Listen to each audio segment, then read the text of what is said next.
Hello friends, welcome आपके अपने YouTube channel maths magic में। संख्याओं को मानक रूप में किस तरह व्यक्त करें, आज का हमारा टॉपिक यही है कि डिजिट्स को स्टैंडर्ड फॉर्म में किस तरह से लिखना है, वो किस तरह से आसानी से हम स्टैंडर्ड फॉर्म को समझ सकते हैं।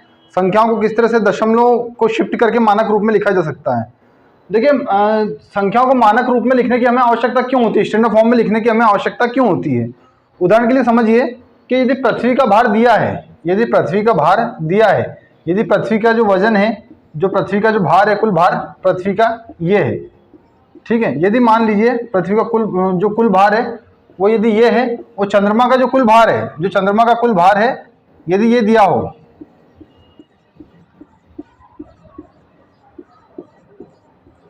ये चंद्रमा का कुल भार है, तो क्या इन दोनों को पढ़ना संभव है। यदि पढ़ना संभव है और आपके सामने यदि क्वेश्चन आ जाता, प्रश्न आ जाता है आपके सामने कि पृथ्वी का चंद्रमा का कुल भार बताइए, तो आप किस तरह से बताएंगे। आप पृथ्वी का चंद्रमा का कुल भार किस तरह से बताएंगे।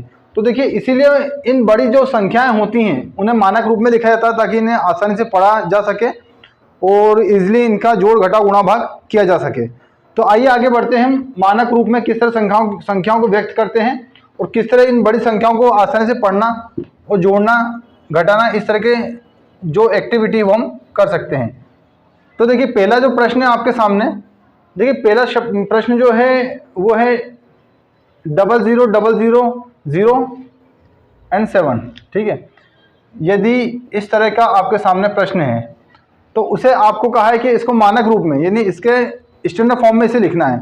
तो स्टैंडर्ड फॉर्म में देखिए किस तरह से लिखेंगे हम कि यहाँ पर यदि आगे कोई संख्या नहीं है तो हम इसे यहाँ दशमलव लगा देते हैं, ठीक है। अब देखिए, मानक रूप में लिखने के पहले सबसे पहले इस सूत्र को देख लीजिए। इसका सूत्र होता है m इंटू 10 की पावर n, ठीक है। इसमें हम मानक रूप में लिखेंगे इस तरीके से, मानक रूप, ठीक है। अब मानक रूप की बात करें, यहाँ पर m क्या है और n क्या है। देखिए 10 मतलब 10 है, m क्या है, तो m वह संख्या है, m वह संख्या है जो 1 से बड़ी है और 10 से छोटी है।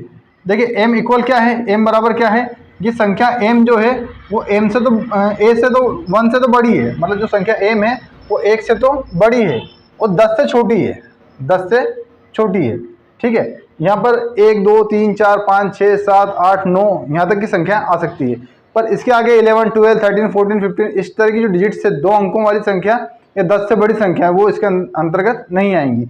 यहाँ पर m क्या है, m 1 से बड़ा और 10 से छोटा है। अब n बराबर क्या है, तो n जो है, n या तो ऋणात्मक या फिर धनात्मक पूर्णांक है। n क्या है, n या तो ऋणात्मक पूर्णांक है या धनात्मक पूर्णांक है। अब इस पे जब संख्याओं को जमा दिया जाएगा तो वो उसका मानक रूप होगा। अब देखिए किस तरह संख्याओं को जमाते हैं, जैसे 0.00007 ये संख्या है, इसे मानक रूप में व्यक्त करना है।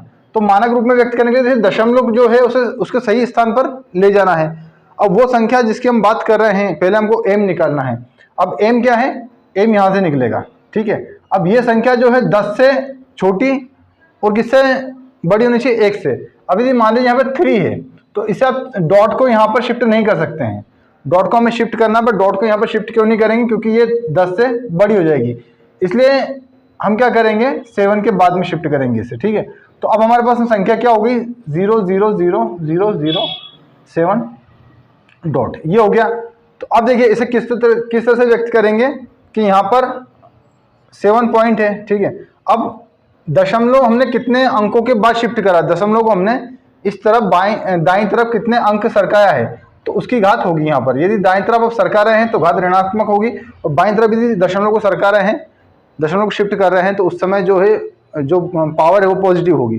तो देखिए हमने पहले यहाँ पर था दशमलव, अब हमने 7 के इधर कर दिया है, तो कितने पॉइंट हमने शिफ्ट करा उसे 1 2 3 4 5 6 पॉइंट। तो देखिए यहाँ पर 1 लिखिए, अब कितना पॉइंट शिफ्ट करा 1 2 3 4 5 6, तो यहाँ 6 0 हो जाएंगे, 1 2 3 4 5 6।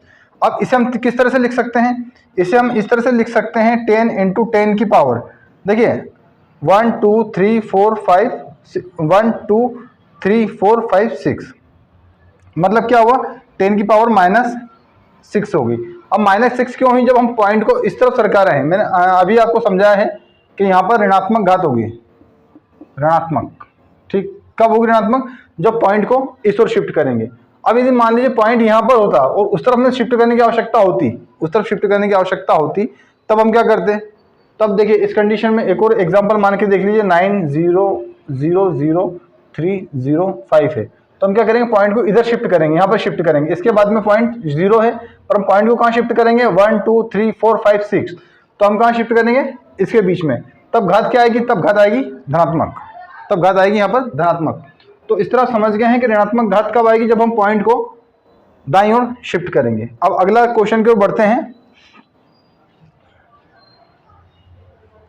देखिए अगले प्रश्न की ओर बढ़ते हैं। अगला प्रश्न है, एक कागज की मोटाई दे रखी है, कागज जो होता है कागज, उसकी मोटाई दे रखी है। अब उसे हमें मानक रूप में व्यक्त करना है।